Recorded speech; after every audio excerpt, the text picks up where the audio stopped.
Hi friends, நான் கிருத்திகா பிரபாகரன். எல்லாரும் எப்படி இருக்கீங்க? நீங்க எல்லாரும் ரொம்ப சந்தோஷமா, நிம்மதியா, ஆரோக்கியமா, செல்வ செழிப்பான வாழ்க்கைய வாழ்ந்துட்டு இருக்கீங்க அப்படின்னு நம்புறேன். நம்ம வாழ்க்கையில நம்ம எல்லாருக்குமே சக்சஸ் எப்பவுமே கிடைக்கணும்னு ஆசை இருக்குல்ல. அதாவது நான் என்ன செஞ்சாலும் அதுல வெற்றி அடையணும் அப்படின்ற ஆசை நம்ம எல்லாருக்குள்ளயும் இருக்கும் இல்லையா? அப்படி இருக்கணும்னா நம்ம என்ன செஞ்சா அந்த மாதிரி எல்லா நேரமும் சக்சஸ் அடைய முடியும்? இதுக்காக உங்க எல்லாருக்குமே ஒரு அழகான கதை சொல்ல போறேன். இந்த கதைய முழுசா கேளுங்க, ரொம்பவே இன்ட்ரெஸ்டிங்கா இருக்க போது. அது மட்டும் இல்லாம இந்த கதையில வைரத்தை பத்தி ஒரு எக்ஸ்பிளனேஷன் நான் கொடுக்க போறேன், சரியா? சோ முதல்ல அதை கொடுத்துட்டு இந்த கதையை நான் ஸ்டார்ட் பண்றேன். நிறைய ஸ்டோன்ஸ் இருக்கு, அதாவது அந்த காலத்துல இருந்து இந்த காலம் வரைக்கும் நிறைய கற்கள், மணிகள், வைரங்கள், வைடூரியங்கள், இந்த மாதிரி நிறைய இருக்குல்ல. இப்ப எல்லாருமே வந்துட்டு நம்ம கையில பிரேஸ்லெட்ஸ் மாதிரி போடுறோம் இல்லையா? கிறிஸ்டல்ஸ் போடுறோம், கருங்காலி சொல்வாங்க, ரோஸ் குவார்ட்ஸ் சொல்வாங்க, இந்த மாதிரி நிறைய பேர் இருக்கு இல்லையா? சோ இந்த மாதிரி ஒரு கல் வச்சு நம்ம போடுறது வந்து பிரேஸ்லெட்டாவோ இல்ல ஒரு ஆர்னமெண்ட்ஸாவோ இல்ல வீட்லயோ நம்ம வைக்கிறோம் இல்லையா? அதற்கு காரணம் என்னன்னு நினைக்கிறீங்க? அதுல ஒரு எனர்ஜி இருக்கு, அதை வந்து நம்ம வந்து அட்ராக்ட் பண்ணுவோம் அப்படின்றதுதான் மீனிங், ஓகேவா? சோ இந்த கதையில என்ன நம்ம பார்க்க போறோம் அப்படின்னா, ஒரு நாடு இருக்கு, அந்த நாட்டுல அரசர் இருக்காரு. அந்த அரசர் எப்பவுமே எங்க இருப்பாரு அப்படின்னா, வெட்ட வெயில்ல அழகான பல ராஜாவோட சேர போட்டு வெட்ட வெயில்ல தான் உட்கார்ந்து இருப்பாராம். அவருக்கு வெயில்ல உட்கார்றது ரொம்ப பிடிக்கும் போல் இருக்கு. பிளஸ் அங்க இருக்கிற மத்த அமைச்சர்கள், மக்கள் எல்லாருமே வந்துட்டு அந்த வெயில்ல தான் வந்து உட்கார்ந்து இருப்பாங்க. அதாவது ஏதாவது ஒரு பஞ்சாயத்து இல்ல ஏதாவது ஒரு விஷயம் நம்ம வந்து சொல்லணும், மக்களுக்கு சொல்லணும் அப்படின்னா ராஜா உடனே வந்து வெயில்ல வந்து அந்த சேர்ல வந்து உட்கார்ந்துருவாரு. அவருக்கு அங்க உட்கார்றது ரொம்ப பிடிக்குமா. சோ அந்த மாதிரி இருக்கும்போது ஒருத்தர் வராரு, அந்த இடத்துக்கு வராரு. ராஜா, என்கிட்ட வந்து 2 வைரம் இருக்கு பாருங்க, நான் 2 கையில வந்து வைரம் வச்சிருக்கேன். இது ரெண்டுத்துல ஒண்ணுதான் ஒரிஜினல் வைரம், இன்னொன்னு டூப்ளிகேட், ஓகேவா? நான் என்ன பண்ணுவேன் இது வரைக்கும் அப்படின்னா, இந்த 2 வைரத்தையும் எடுத்துட்டு போய் ஊர்ல இருக்கிற ஒவ்வொரு நாட்டுல இருக்கிற மக்கள் கிட்ட இல்ல மன்னர்கள் கிட்ட இந்த வைரத்தை யாராவது செக் பண்ணுங்க, இதுல எது உண்மை எது டூப்ளிகேட்ன்றதை நீங்க கண்டுபிடிச்சிட்டீங்க அப்படின்னா உண்மையான வைரத்தை உங்ககிட்டயே நான் வந்து கொடுத்துருவேன். நீங்க கண்டுபிடிச்சிட்டீங்கன்னா அதை உங்ககிட்ட கொடுத்துருவேன். நீங்க கண்டுபிடிக்கலையா, உண்மையான வைரத்துக்கு ஒரு பிரைஸ் இருக்கும்ல, எவ்வளவு ரூபான்னு இருக்குல்ல, அந்த ரூபாயை வந்து அப்படியே நீங்க எனக்கு கொடுத்துடணும் அப்படின்ற மாதிரி தான் நான் எப்பவுமே சொல்லுவேன். எல்லா நாட்டுக்கும் நான் போயிருக்கேன், எல்லா நாட்டிலயும் எனக்கு கையில காசு கிடைச்சதுதான் அதிகம். ஒருத்தர் கூட இதை கண்டுபிடிக்கல. உங்க நாட்டை பத்தி நான் கேள்விப்பட்டேன், நீங்க வந்து இந்த மாதிரி விஷயத்தெல்லாம் வந்து பேர் போனவர் அப்படின்னு நான் கேள்விப்பட்டேன். சரி, உங்ககிட்ட வந்து நான் கேட்கலாமே அப்படின்றதுக்காக தான் இப்ப உங்ககிட்ட வந்திருக்கேன். என்கிட்ட 2 கல்லு இருக்கு. இந்த 2த்துல ஒண்ணுதான் ஒரிஜினல் வைரம், இன்னொன்னு டூப்ளிகேட். நீங்களும் இதை கண்டுபிடிச்சிட்டீங்க அப்படின்னா இந்த வைரத்தை நான் உங்ககிட்ட கொடுத்துருவேன்.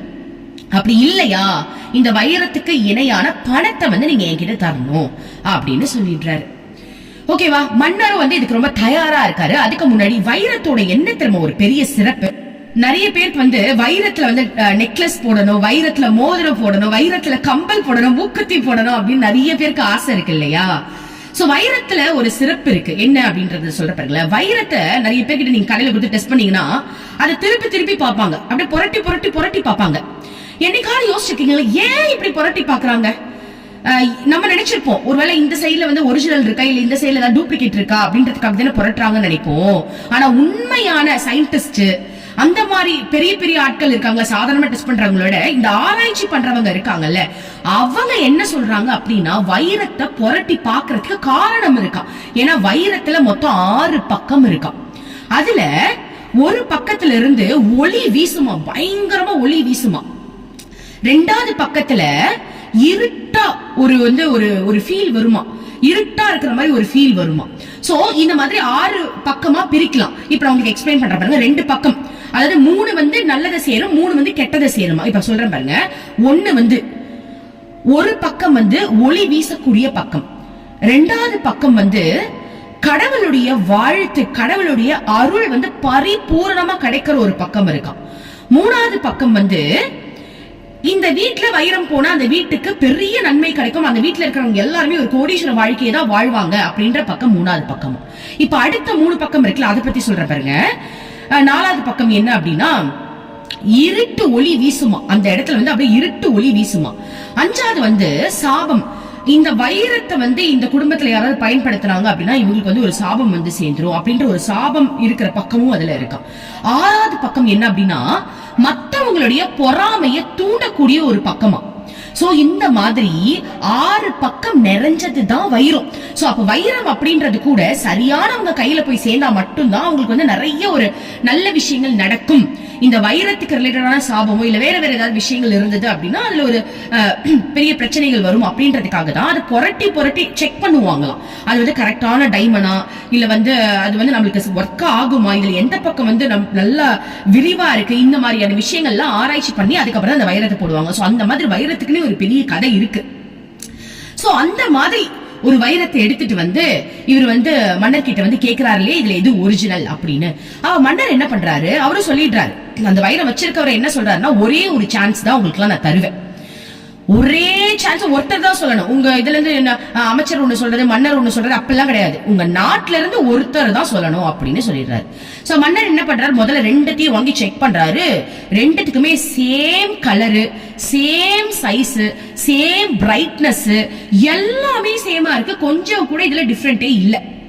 மன்னர் என்ன பண்றாரு, நம்ம தப்பா சொல்லிட்டா பிரச்சனை ஆயிடும், நம்ம அமைச்சர்கிட்ட கேட்போம் அப்படின்னு சொல்லிட்டு அது அப்படியே அமைச்சர்கிட்ட கொடுத்து நீங்க பாருங்க அப்படின்றாரு. இருக்கிற அமைச்சர் எல்லாரும் ஒவ்வொருத்தரா செக் பண்ணி ஐயோ ஒரே சான்ஸ் தான், இல்ல நம்ம தண்டனை கிடைச்சிரும், வேணாம் எனக்கே தெரியலன்னு சொல்லிடுறாங்க.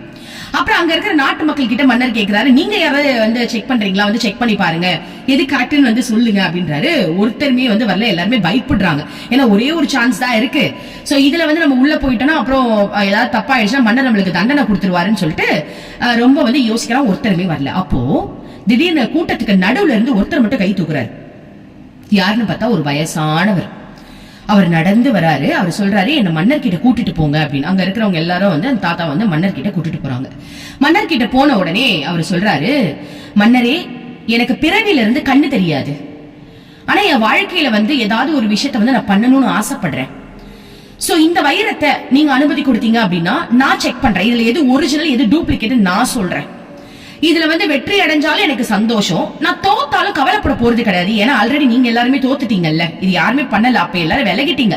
சோ விலகின ஒரு விஷயத்துல நான் வந்து அதை ஸ்டெப் எடுக்கிறது எனக்கு ஒரு சந்தோஷம் தான் அப்படின்னு சொன்ன உடனே மன்னரும் என்ன பண்றாரு, சரி ஓகே தாராளமா நீங்க பாருங்க அப்படின்னு சொல்லிட்டு அந்த கண்ணு தெரியாத வயசான தாத்தா கிட்ட வந்து இந்த 2 கல்லையும், வைரக்கல்லுன்னே சொல்லுவோமே, 2 வைரக்கல்லையும் எடுத்து அவர் கையில கொடுக்கிறாரு.